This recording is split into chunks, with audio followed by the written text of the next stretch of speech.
This is a video for a fellow content creator named JJ Think Tank, or JJ's Think Tank, I think. I don't remember what it is specifically, but something like that. He asked basically what was the idea behind my perspective, not-for-profit, cooperative social dashboard system or technologies system. And essentially what it would be is a combination of barter and trade that eventually will be powered by cryptocurrencies and operated through transparent community banks or credit unions that also double as marketplaces wherein people can go buy bulk goods to make products with, like wheat, corn, vegetables, fruits, and these would have warehouses attached to them that maintain the inventory and are equipped to, preserve these products themselves for a greater revenue on their side of the business. Well, I say revenue, but the idea of this is essentially to phase out fiat currency in favor of less commodified economics. It's a pragmatic approach to the anarchist ideology, wherein it's prefigurative, nonviolent revolution. But then furthermore, it's also got library economies, so people can operate their own libraries out of their homes, out of their sheds, any number of designs would work. It could be a specialized building that houses tools for a community. That would be property of the commons rather than owned by an individual as well. Then also education about all different political ideologies and political identities in a post-political way. So it's post-ideological way also. And that's only part of it. That's just an aspect of it. And, the suggested reading section would be anarchist. It would be directly linking to the anarchist library. But also other like affinity group ideologies such as egoism, Trotskyism, or the more moderate centrism. And political analysis of, say, Napoleon Bonaparte as the utmost centrist through his and a pioneer of intelligence operations and secret society based intelligence operations through his utilization of the Freemasons. That's one example of the kind of literature that you could find. I think would be an interesting read on such a website or application. Then furthermore, there would be a gift giving section.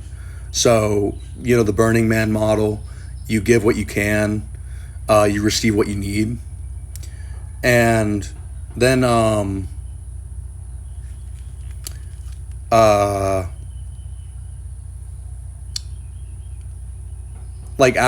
just broad general education rather than just political education. One sec. Time banking, farmers market education and resource, directories for your local area so that you can more easily get the regulation and permitting required to sell goods that you've manufactured or, grown yourself in your garden or your farm. What else? I don't think there's really anything else, but there might be a few other things that I'm not thinking of at this moment that could apply to this as well. There would probably be a ranking system and a vetting system for vendors and buyers as well, so that you can more effectively you know, basically have a community-based social credit system within the network. It wouldn't be similar. Like, China has a fledgling, barely social credit system, and the idea of a social credit is really much more about time banking than anything. How much time do you devote? Oh, hey, Mom. How much time do you devote to the community and serving other people as a volunteer-based, active service? I'm trying to think what else I could say about it.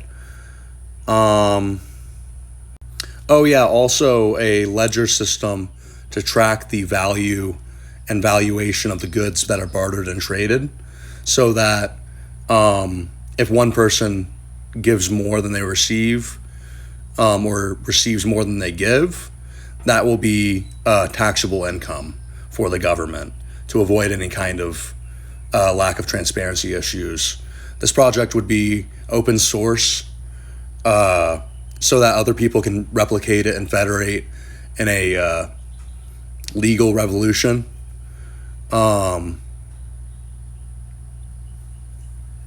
It's fascinating stuff.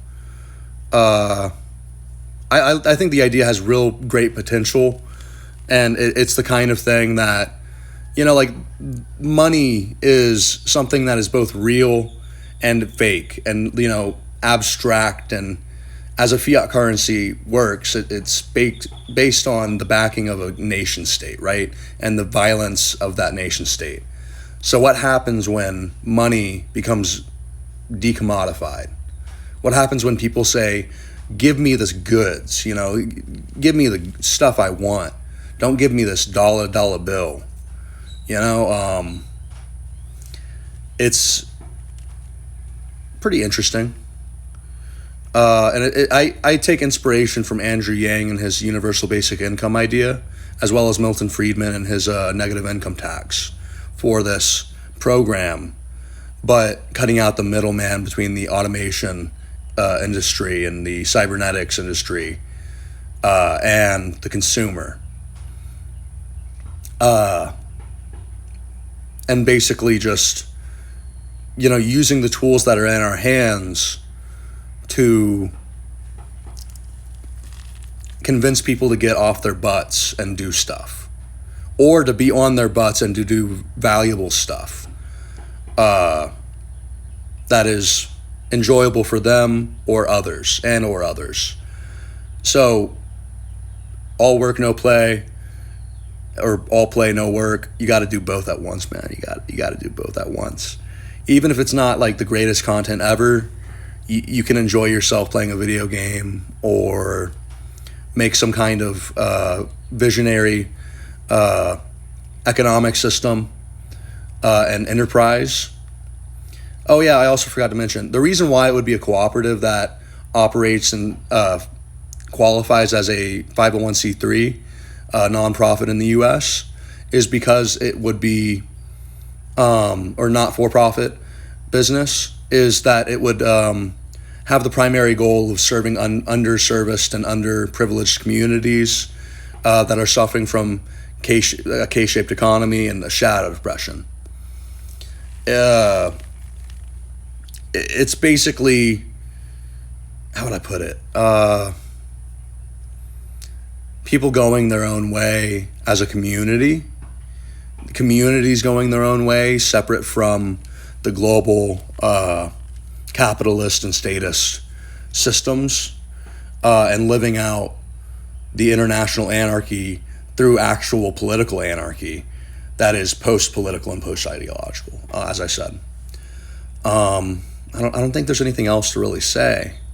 I'm kind of repeating myself at this point, but I feel like it's important to stress certain things about it because it's not ideologically Mott and Bailey. It's open to all individuals that want to partake, but with certain rules of engagement and policies and such, and protocols.